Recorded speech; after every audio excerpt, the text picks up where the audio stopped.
الحمد لله نحمده ونستعينه ونستغفره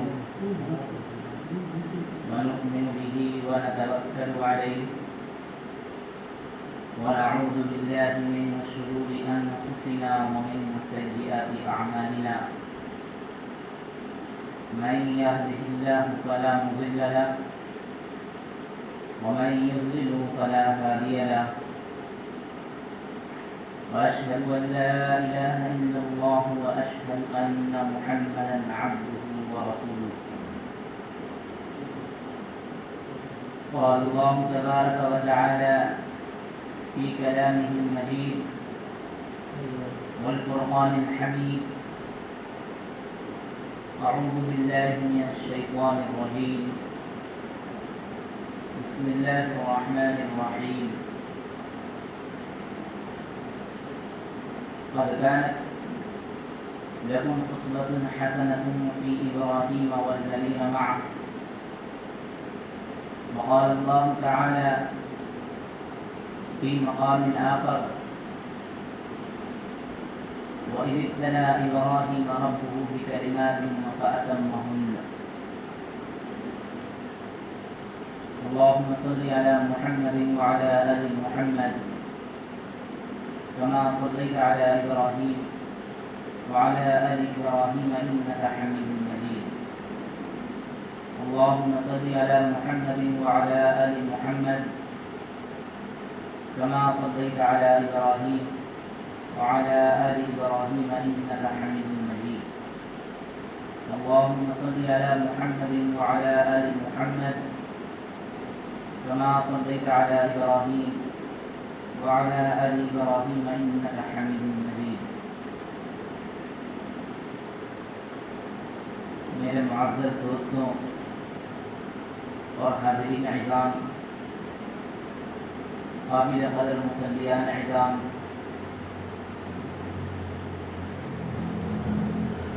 آپ کو پتہ ہے یہ مہینہ ذی قعدہ کا چل رہا ہے، اور اس کے بعد کا جو مہینہ ہے وہ ذو الحجہ کا مہینہ ہے. اور آپ تمام بخوبی واقف ہیں کہ ذو الحجہ کے مہینے میں بقرعید کا ایک بڑا تہوار ہے جو کہ مسلمانوں کا، اور ایک بہت بڑی عبادت جو صاحب مسلمان انجام دیتے ہیں وہ قربانی ہے، اور دوسری بڑی عبادت وہ حج ہے جو ذو القعدہ کے مہینے میں ادا کی جاتی ہے. اور آپ تمام جانتے ہیں کہ یہ جو عبادت ہے یعنی حج کے جو بھی ارکان ہے اور قربانی ہے، یہ کس کی یادگار ہے. یہ ہم تمام بخوبی واقف ہیں کہ یہ اللہ کے جلیل القدر پیغمبر جناب سیدنا حضرت ابراہیم علیہ السلام کی یادگار ہے. اور آپ یہ سمجھیں حضرت ابراہیم علیہ السلام کے بارے میں قرآن کریم کی ابھی جیسی آیت پڑھی، اس میں اللہ رب العزت نے ارشاد فرمایا: قد كانت لكم أسوة حسنة في إبراهيم والذين معه. تحقیق کے حضرت ابراہیم علیہ السلام کی زندگی تمہارے لیے ایک نمونہ ہے، ایک آئیڈیل ہے. والذین معه، اور ان کے ساتھیوں کی. تو جس طرح قرآن کریم میں اللہ کے نبی علیہ السلام کے بارے میں ارشاد فرمایا گیا: لقد كان لكم في رسول الله أسوة حسنة، کہ تمہارے لیے نبی اکرم صلی اللہ علیہ وسلم کی ذات میں ایک بہترین کامل نمونہ اسوہ موجود ہے. اسی طرح حضرت ابراہیم علیہ السلام کے بارے میں کہا گیا. اور آپ جانتے ہیں حضرت ابراہیم علیہ السلام کیسی جلیل القدر شخصیت ہیں اور کس درجے کے انبیاء کرام میں آپ کا شمار ہوتا ہے. آپ یہ بھی جانتے ہیں کہ حضرت نوح علیہ السلام سے جو ہے ایک انبیاؤں کا سلسلہ چلا، اور دوسرا حضرت ابراہیم علیہ السلام سے سلسلہ چلا. اسی وجہ سے حضرت ابراہیم علیہ السلام کو جد الانبیاء کے لقب سے پکارتے ہیں. جتنے بھی انبیاء کرام آئے ہیں تمام کے تمام حضرت ابراہیم علیہ السلام کی نسل سے ہیں، اور آخر میں جناب محمد رسول اللہ صلی اللہ علیہ وسلم بھی حضرت ابراہیم اور حضرت اسماعیل علیہ السلام کی نسل سے ہیں۔ تو ایسے میں حضرت ابراہیم علیہ السلام کی تاریخ کو نہ جاننا، حضرت ابراہیم علیہ السلام کی جو سیرت ہے اس کو نہ پڑھنا اور نہ سمجھنا، گویا یوں سمجھ لیجئے کہ جس طرح جو ہے ہمارے اوپر اور چیزیں ضروری ہو جاتی ہیں، اسی طرح حضرت ابراہیم علیہ السلام کی سیرت بھی پڑھنا ضروری ہے، کیونکہ حضرت ابراہیم علیہ السلام کی زندگی آپ اٹھا کر کے دیکھیں گے کس طرح جو ہے حضرت ابراہیم علیہ السلام کی زندگی ہے اور کس طرح کی آزمائشیں ہیں، اور تمام آزمائشوں کو کس طرح پورا کیا ہے۔ حالانکہ حدیثوں سے معلوم ہوتا ہے اشد الناس بلاء من الانبیاء کہ لوگوں میں سب سے زیادہ جو تکلیفیں پہنچائی جاتی ہیں وہ انبیاؤں کو پہنچائی جاتی ہیں۔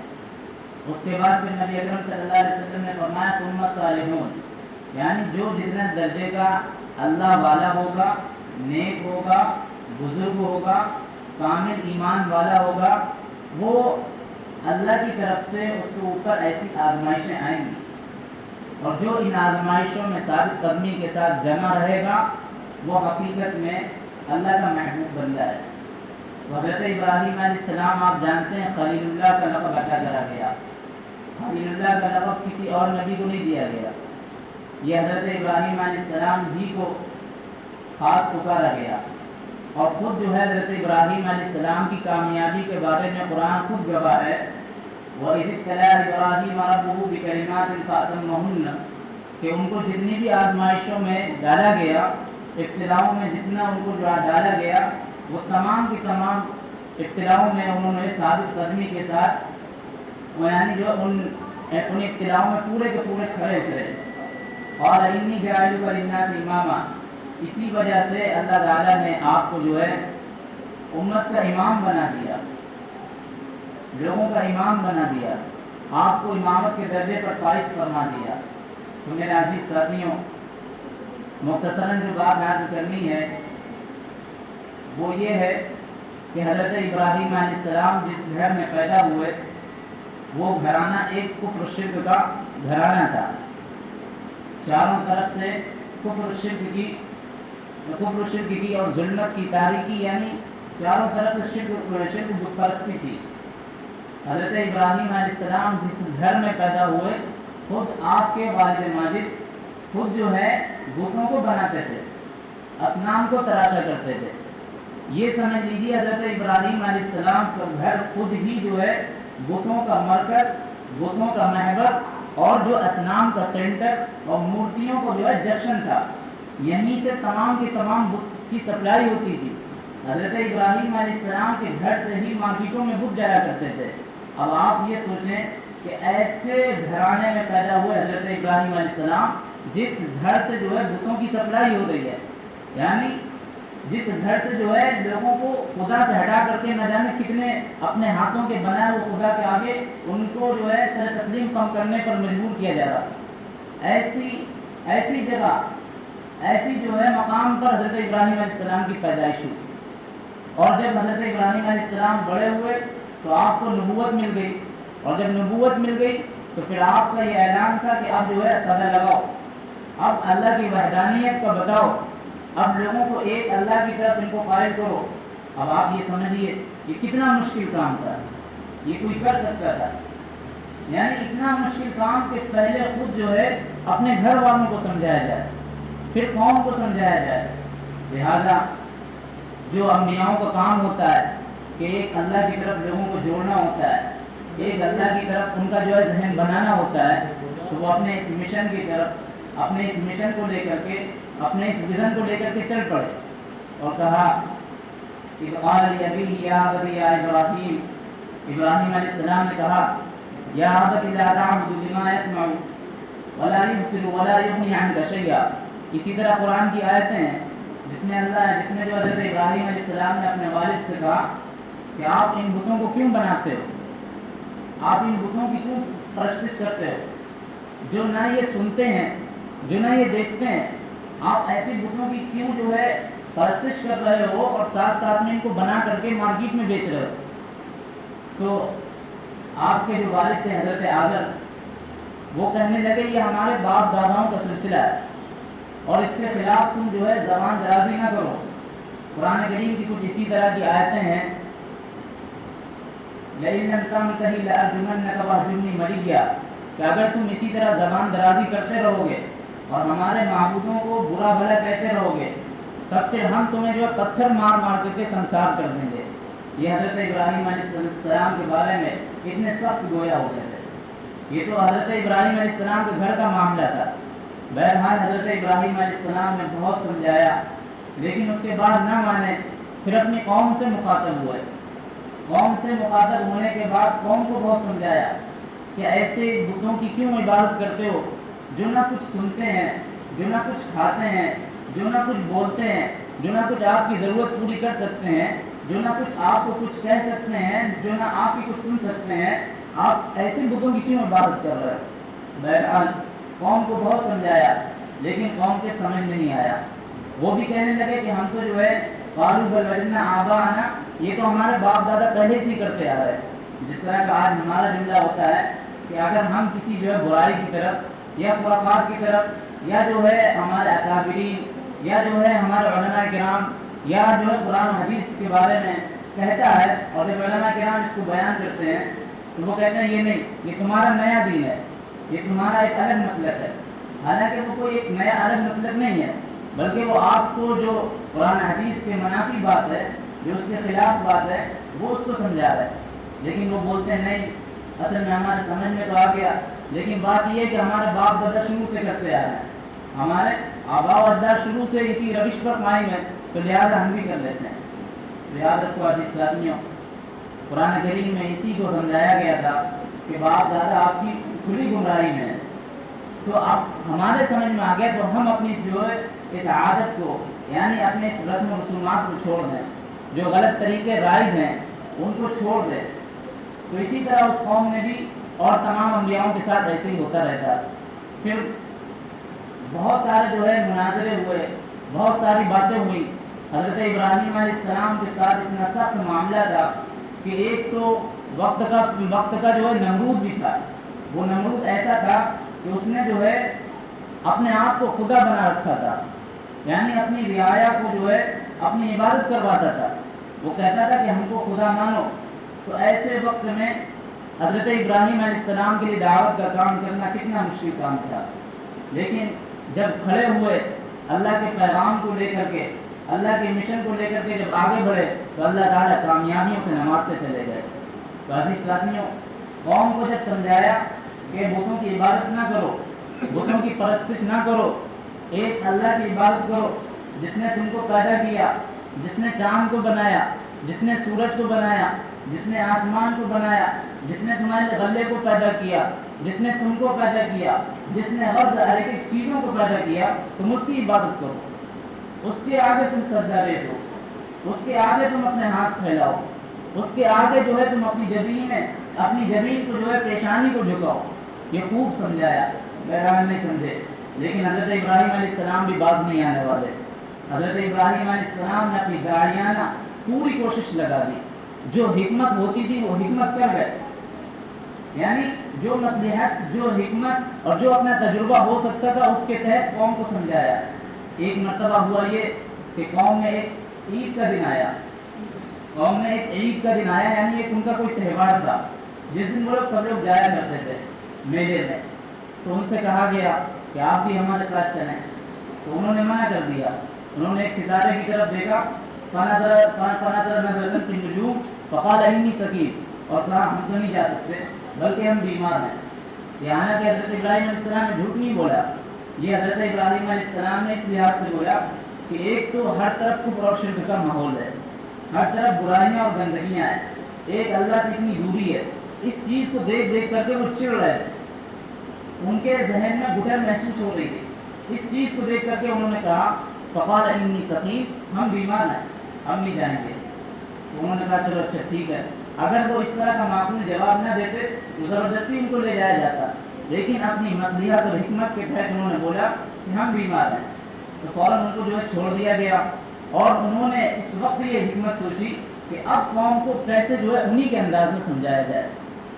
تو وہ چلے گئے، ایک مندر تھا جہاں پر تمام کے تمام بڑے بڑے بت رکھے ہوئے تھے، اور ایک کڑھاڑی لی، اور اس کڑھاڑی کو لینے کے بعد جتنے بھی چھوٹے چھوٹے بت تھے سب کو توڑ ڈالا، سب کو جو ہے نیست و نابود کر دیا، اور جو ایک بڑا سا بت تھا جس کے آگے کھانا لگا ہوا، پینا لگا ہوا، اس کے گلے میں ہار اور مالا ڈلا ہوا ہے، اس کو چھوڑ دیا، اور اس کے جو کلہاڑی تھی اس کی گردن پر ڈال دیا۔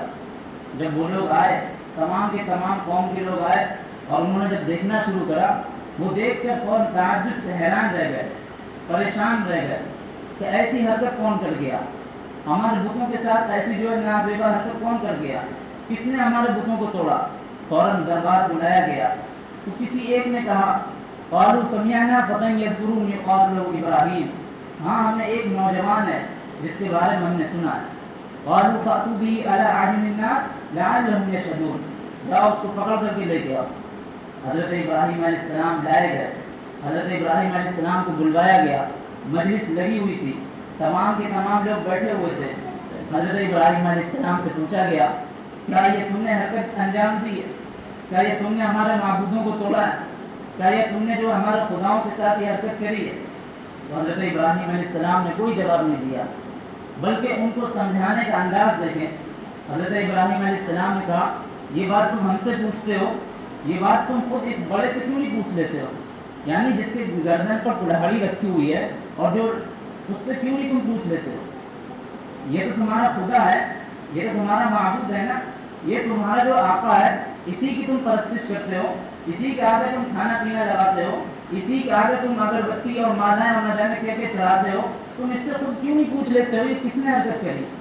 وہ فوراً شرمندہ ہو گئے۔ وہ جانتے یہ کوئی ایسا حقیقت نہیں ہے، وہ خود جانتے تھے یہ خدا نہیں ہے، وہ خود جانتے تھے یہ جو ہے ہماری کوئی ضرورت نہیں پوری کر سکتے، یہ ہماری کوئی حاجت پوری نہیں کر سکتے۔ وہ شرمندہ ہوئے، اور پھر اس کے بعد گردن اٹھائی، کہنے لگے آپ خود بھی جانتے ہیں کہ یہ تو پتھر کے بت ہیں، یہ تو ہمارے ہاتھوں کے بنائے ہوئے ہیں، ہمارے ہاتھوں کے تراشے ہوئے ہیں، یہ کیسے بول سکتے ہیں؟ تو اسی وقت جو ہے حضرت ابراہیم علیہ السلام نے فرمایا کہ جب یہ بول نہیں سکتے ہیں، جب یہ کچھ کر نہیں سکتے ہیں، جب یہ تم کو بتا نہیں سکتے ہیں، تب پھر تم ایسے خداؤں کی عبادت کیوں کرتے ہو؟ یہ حضرت ابراہیم علیہ السلام کا ایک سمجھانے کا ایک داعیانہ یعنی ایک حکمتانہ انداز تھا جس کے تحت انہوں نے سمجھایا۔